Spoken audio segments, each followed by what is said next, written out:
We are cutting 10 old regulations for every new regulation, and I'm pleased to report that the United States Congress is on the verge of passing the largest tax cut and regulation cut in American history. We think we're in good shape to get that, and if we get that, that will be like a rocket ship for our country. Well, I think he's completely right, as I said in the opening, the tax cuts and the regulatory reductions. Joining us now to talk about Utah Senator Mike Lee. Senator Lee, wonderful to have you back, sir. You know, sometimes, I don't know, probably just to tweak me, Mr. Trump would say to me that the regulatory cuts are more important than the tax cuts. And he would do that because he knows I was a card-carrying supply-sider who never met a tax cut he didn't like. But I will grant you that the deregulation program is very important and very pro-growthy. So is that going to be, as the REINS Act and so forth, and the various permitting reforms, will that be in reconciliation, Senator Lee? They need to be. I'm fighting alongside Representative Kat Cammack from Florida to make sure that it is. Look, we need to get REINS done. And Larry, you're right to raise it in connection with taxes because they operate against the American people in a similar way. The American people are shelling out $3 or $4 trillion a year just to comply with federal regulations. Now, this will be coming as a surprise to many Americans who don't realize that it costs them that much. But it's baked into the cost of literally everything they buy. $1.5 trillion of regulatory compliance costs were added just last year alone. 100,000 pages put out by the Biden administration, written by men and women who are not elected by anyone, can't be fired by the American voter. We need to take control of this. Look, remember the Constitution puts the lawmaking power solely in the hands of elected lawmakers in Congress. Over the last few decades, it's gotten out of control. Congress has outsourced the lawmaking power to unelected, unaccountable bureaucrats in order to avoid work and avoid accountability. The REINS Act, which we want to fit into this reconciliation measure so we can pass it with 51 votes in the Senate, would revolutionize the entire system by making the Constitution work again as it's supposed to.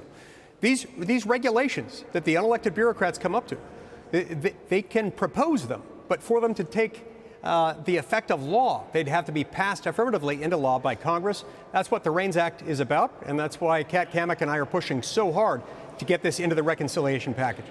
Senator Lee, it's the Lord's work. Can you just tell our viewers who may not be so familiar, in a word, Senator, the REINS Act does what? The REINS Act says that new major rule regulations, things that impose affirmative and costly legal obligations on the American public, would not take effect automatically. They couldn't take effect unless or until they were passed into law by Congress. That's what Article 1, Section 1 and Article 1, Section 7 already require, but the courts have been unwilling to enforce it. The REINS Act would close that gap. The REINS Act would make it so that you live only under federal laws made by your elected lawmakers. So the other question I had is permitting reform, which we worked on so hard at the NEC in the first term. I know I'd want to see this codified. We did it by executive order. This gets everything done within a year or two, not 10 years. It gets energy projects, it gets pipelines, it can get housing, it can get the new investment coming into this country that Mr. Trump is talking about on a daily basis. Can we get the permitting reform codified into law?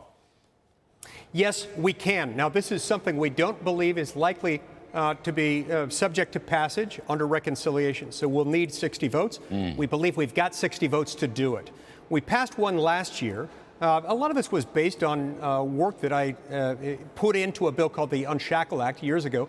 It imposes shot clocks on the permitting process at the federal level. Right. Little by little, that has morphed into various proposals. We passed one last year in the Senate, didn't pass the House. We're tweaking that. We're going to fine-tune it. Later this year, we'll get that passed into law. In the meantime, there's a lot President Trump can do by executive order that will remain in effect as long as he's president. We're grateful for that. Yeah, I mean, if we're going to try to be building new factories to onshore, we don't want them to take 10 or 20 years. We'd like to get all the various permitting issues, get out of the way as fast as possible. The money's there.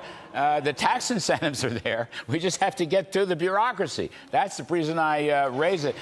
Just in the last minute, Senator Lee, you'd like to see deeper spending cuts. I take it. Where would you go, sir?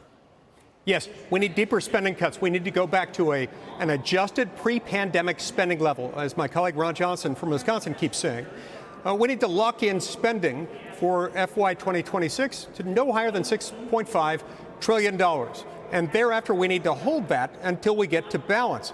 Look, we can do that, but we've got to be determined to do it. There is a target-rich environment to look for other ways to cut. For example, the Green New Scam tax credits that subsidize highly inefficient, unreliable forms of energy. Those need to go. Lock, stock, and barrel. That can save us $1 trillion right there.